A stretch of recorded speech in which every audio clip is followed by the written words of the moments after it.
Hey guys, I know this is definitely different, but I seem to be kind of in a slump with Gacha. I can never find good ideas, and I want to give you good content, but I can't come up with ideas and then be motivated and keep going with them. I wouldn't say that I'm not interested in the Gacha stuff anymore. I still think it's fun and all that. It's just kind of hard for me to do nowadays with school and all that because it takes a lot of work, believe it or not. But yeah. But what I'm doing today is I'm going to show you a clip of drawing, which is sucky. It's really gross and really bad. But I don't really care. I was kind of rushing because we were going to go to the gas station and get a Slurpee. So definitely not my best work, but definitely I wouldn't say my worst. So, but yeah, let's move on to the first story and then we'll move on from there. Okay, so this first story revolves around my dog, Binks. If you don't know him, I'll put a picture up right now. This is Binks. He's, I guess, my pride and joy, even though he's a little butt face. But, this is about him and, yeah. But, basically, I was up late reading. I'm pretty sure it was a weekend. And we live, literally, our backyard is pretty much a golf course. Now, this golf course has an open fence because my neighbors took it down. Okay? Keep that in mind. And my dog is still a puppy. He's a puppy, he's 1.5. So he's young. And we're still training him. We just barely had gotten him. Yeah. And so we have a shock collar for him.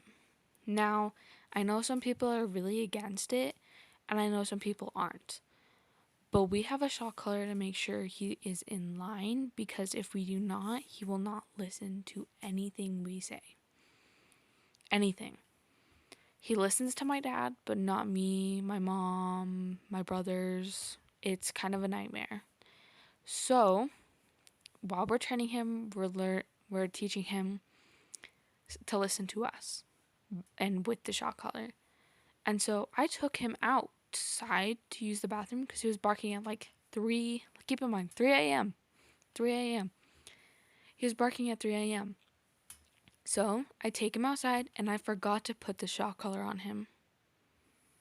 So this dog decides, oh, I'm going to walk through all my neighbors' yards and then go into the golf course. Now, okay, I'm a girl, okay? So it's just scary being out at night alone, okay?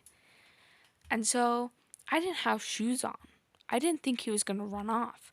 So I put on flip-flops we just had sitting on our back porch somehow. So I trenched through pokies and all that because my neighbor has not put grass in yet because they've barely finished building their house.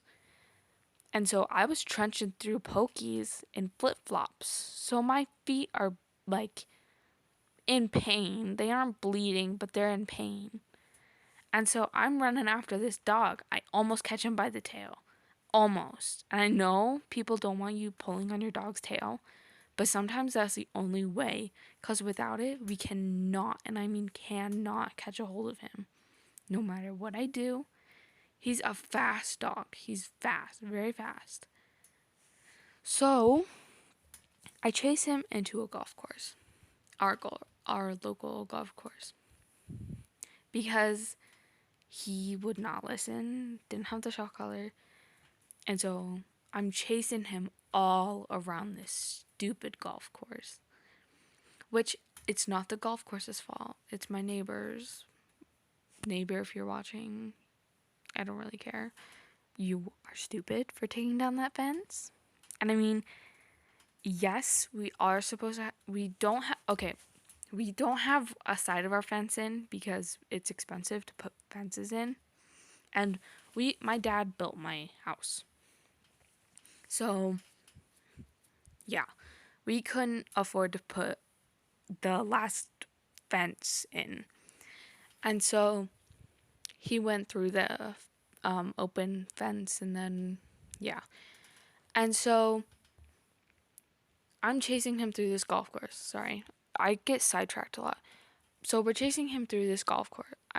I'm alone chasing him through this golf course, and I have booty shorts on and just a tank top because that's what I sleep in.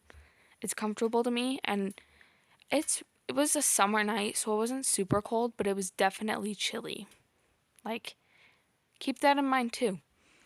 And so at this point, I'm almost at the beginning of the golf course. And their fence is a fence a dog can easily jump through, and then it heads to a road. And then by the time I was pretty much cussing up a storm. Sorry, I hate to break it to you if anyone I know is watching this. But I was running, just kind of cussing because I can. And it was kind of a stressful situation.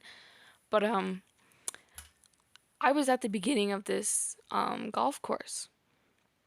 And I really did not want him to run out into a road because that could either end up in him being hit or it could end up in me chasing him all throughout this other neighborhood that I had no clue of anyone in this neighborhood.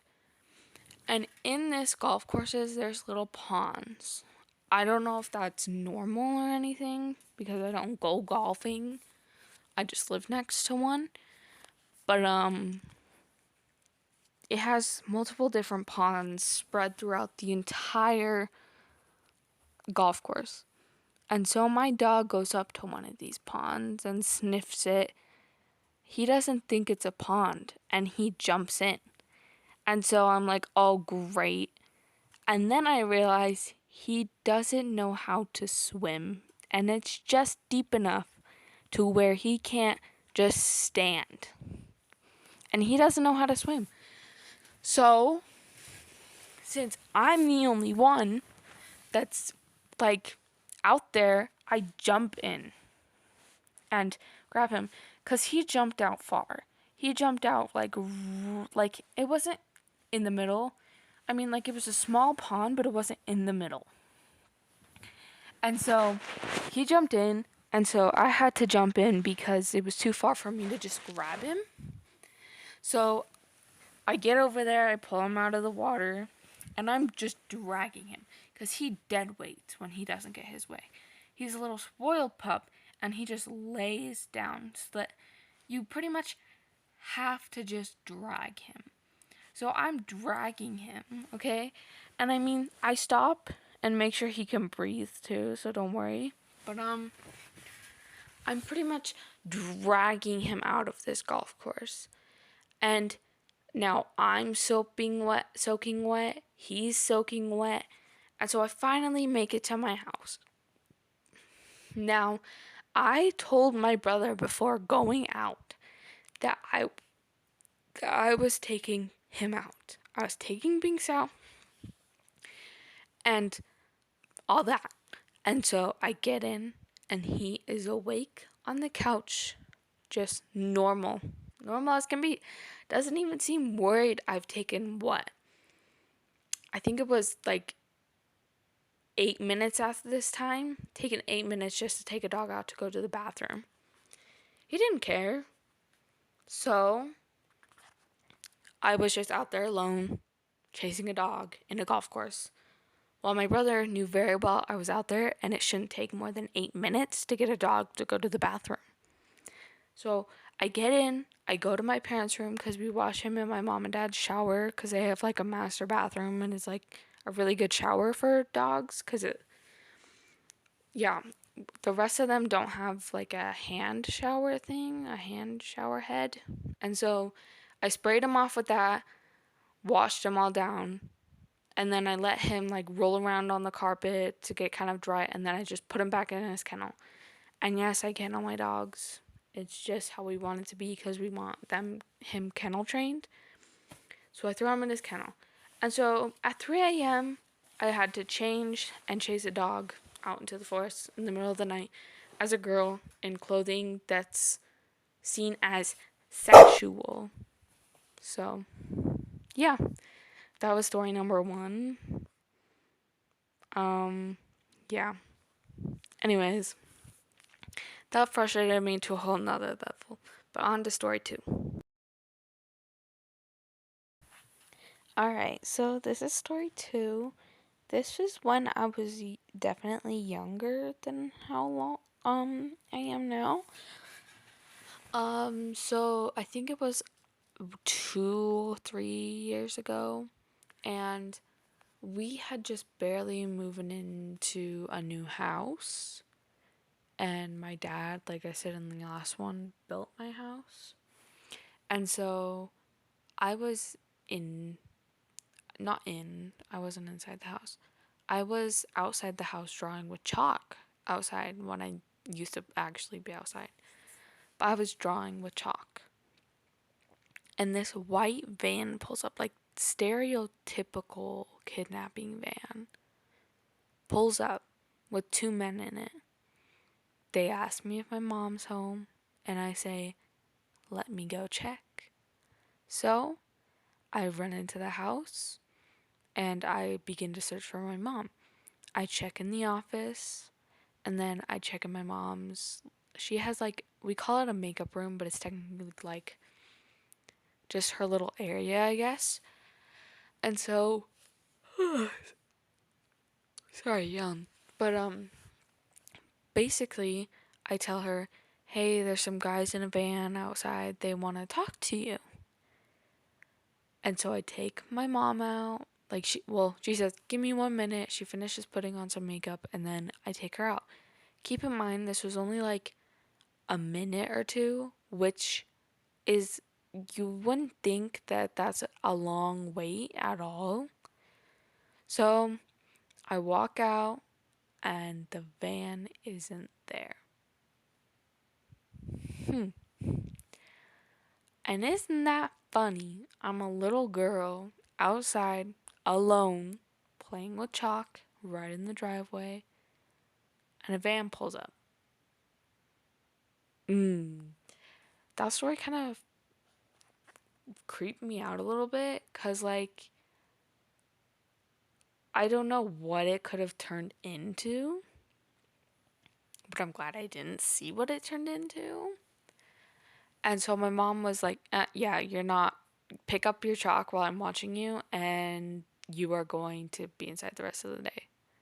So, yeah, that was a shorter story than the last one, but kind of scary, because it could have turned into a kidnapping, or maybe they were just people on a time limit, but it didn't seem like that. You know, pull away right as the child gets who you're asking for. So, I don't know. Anyways, so I can't think of really anything else to really talk on, and I don't want to speed this up too fast where you don't understand anything that's going on. So I'm just gonna comment, I guess. But basically, what I'm trying to do here is make it more spooky, because it's spooky season when I was filming this. I believe it was, well, it is October 18th today, as I'm recording the voice stuff, but when I was drawing this, it was the 17th. So I was trying to make it a little spooky, and we aren't going to talk about how bad the bat looks, because I really hate it. The more I look at it, I want to chuck it across into a wall. So, yeah. Anyways, I'm just drawing eyes to kind of, I guess you'll see what I do with the eyes, but I was drawing the outline of eyes. This is when I was really on a time crunch, because we were heading to, like, we were just a little bit away from the gas station we were going to. So I was really hurrying right here. So yeah. I was pushing myself to my limits, man. Push, push, push. That sounds like I'm telling a mother to push out a baby. Not gonna lie. Anyways, so I'm just cleaning up because there's like a really bright line when I do the paint bucket thing. So I was just fixing that because I didn't want just a random really light line in an eyeball that's red. So, and these eyeballs don't exactly look like eyeball shapes. They're more like just ovals with points. But, like I said, I was hurrying myself. And I just put tiny dots for the eyes looking at the bats. So, and this is the end result. Definitely not exactly how I wanted it to come out, not how I had it in my head, but exactly like I've restated like a billion times. I'm on a time crunch. I definitely could have done better with the bat. I'm not super upset about the eyes. I thought it was a cool idea, I guess, but it's definitely very low quality. But you guys can think what you want.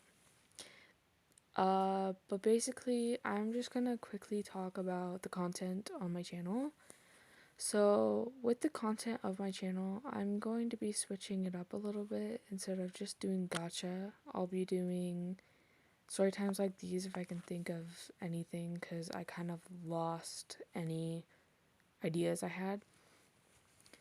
I'll also be doing some book videos because I really like reading, if you didn't know. So yeah, I'll still do some gacha here and there, but for the most part, it might not be just gacha or gacha really all that much. And if you don't like it, you can always leave, no hurt feelings. But if you want to stay, you can stay. It's up to you. Thank you for watching, and I'll see you who knows when, because I don't know when this is coming up. Anyways, bye.